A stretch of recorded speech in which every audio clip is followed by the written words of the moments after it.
बदल चुका है। सीएम योगी ने राम भक्त और राम विरोधी के बीच जंग छेड़ दी है और राम मंदिर के मुद्दे को उछाल दिया है। इतना ही नहीं, मुख्यमंत्री योगी आदित्यनाथ ने सियासी लड़ाई में अकबर बनाम महाराणा प्रताप की आवाज बुलंद की है। साथ ही साथ गुलामी के पन्नों को भी खोल कर रख दिया है। मध्य प्रदेश में जनसभा के दौरान सीएम योगी ने कहा कि एक तरफ राम भक्त हैं तो दूसरी तरफ राम विरोधी हैं। उन्होंने कहा एक तरफ राष्ट्रभक्त हैं तो दूसरी तरफ शराब माफिया हैं। साथ ही ये भी कहा कि कांग्रेस के लिए अकबर महान तो हमारे लिए महाराणा प्रताप महान है।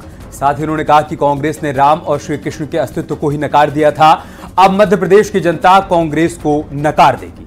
आपको दिखाते हैं इसी पर रिपोर्ट।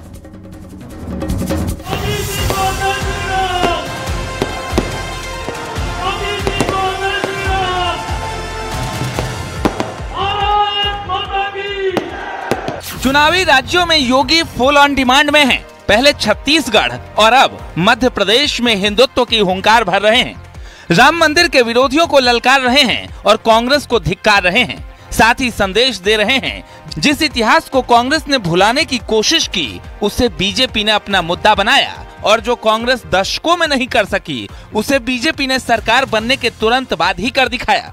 जिसके लिए हमारे पूर्वज बलिदान हुए थे, जिसके लिए उन्होंने संघर्ष किया था, जिसके लिए उन्होंने साधना की थी, जो उनकी मनोकामना थी, हम अपनी आंखों से, भौतिक आंखों से आज उस कार्य को मूर्त रूप होते हुए देख रहे हैं। इसलिए मैंने कहा हम सौभाग्यशाली हैं, हमारी पीढ़ी सौभाग्यशाली है। पहले छत्तीसगढ़ में कांग्रेस पर करारा हमला, तो अब मध्य प्रदेश में एक बार फिर सीएम योगी ने कांग्रेस पर कटाक्ष किया।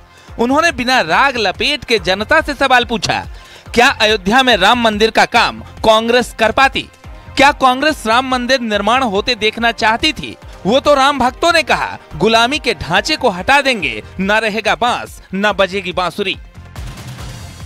लेकिन भाइयों बहनों, मैं आपसे पूछना चाहता हूं, अयोध्या में राम मंदिर का काम क्या कांग्रेस कर पाती? कांग्रेस तो चाहती ही नहीं थी, क्योंकि कांग्रेस का नाम ही समस्या है। कांग्रेस चाहती ही नहीं थी समस्या का समाधान हो। कांग्रेस ने तो कह दिया था कि नहीं, कोई परिवर्तन नहीं होना चाहिए। और तो राम भक्तों ने कहा कि गुलामी के ढांचे को हटा देंगे, न रहेगा बांस न बजेगी बांसुरी। यानी सीएम योगी ने चुनावी राज्यों में हिंदुत्व का बिगुल फूंक दिया है और निशाने पर सनातन धर्म का अपमान करने वालों के साथ साथ कांग्रेस पार्टी को लिया है और कांग्रेस को एक्सीडेंटल और समस्या की उपाधि दे डाली। उन्होंने कह दिया कि कांग्रेस तो अकबर को महान मानती थी, लेकिन हमारे लिए महाराणा प्रताप महान थे और हमेशा रहेंगे। इस कांग्रेस ने हमारे इतिहास को हर पग पग पर कलंकित करने का कार्य किया हो, उसे अपमानित करने का कार्य किया हो। इतिहास में किस प्रकार के पन्ने पढ़ाए जाते थे? इतिहास में हमें पढ़ाया जाता था कांग्रेस के समय का इतिहास अकबर महान है, यानी महाराणा प्रताप को महान नहीं मानते थे, अकबर को महान मानते थे। ये कांग्रेसियों का इतिहास है और भाजपा कहती है कि महाराणा प्रताप और छत्रपति शिवाजी महाराज महान है। अंतर स्पष्ट है।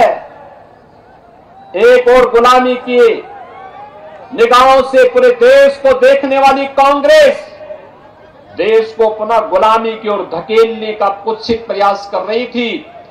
दूसरी तरफ अपने राष्ट्रीय स्वाभिमान और सम्मान के लिए जानी जाने वाली भारतीय जनता पार्टी। चुनावी मंच चाहे जो भी हो, सीएम योगी के निशाने पर कांग्रेस पार्टी है और चुनावी राज्यों में राम मंदिर के मुद्दे को जोर शोर से उठाया जा रहा है, क्योंकि बीजेपी की कोशिश हिंदुत्व के फायर ब्रांड नेता योगी आदित्यनाथ के जरिए जन जन तक हिंदुत्व का संदेश देना है, जिससे भगवा माहौल कायम किया जा सके। Bureau report, news 18।